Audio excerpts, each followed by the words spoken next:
ಚರಂಡಿ ತುಂಬಾ plastic bottle, ಕಸ ಕಡ್ಡಿ, ಚರಂಡಿ ಕೊಳಚೆ ನೀರು ರಸ್ತೆ ಮೇಲೆ.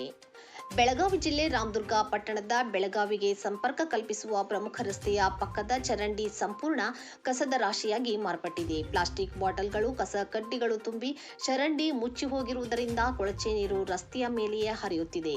ರೋಗ ಭೀತಿ. ಚರಂಡಿ ನಿಂತ ನೀರಿನಿಂದ ನೀಲಿ ಮತ್ತು ಕಪ್ಪು ಬಣ್ಣದ ಪಾಚಿ ಬೆಳೆದು ಹಾನಿಕಾರಕ ಜೀವಿಗಳಾದ ಸೊಳ್ಳೆಗಳ ಸಂತತಿಯಿಂದ ಡೆಂಗ್ಯೂ ಜ್ವರ, ಝೀಕಾ, ಚಿಕುನ್ಗುನ್ಯಾದಂತಹ ಸಾಂಕ್ರಾಮಿಕ ರೋಗಗಳಿಗೆ ಜನತೆ ತುತ್ತಾಗುವ ಭೀತಿ ಎದುರಾಗಿದೆ.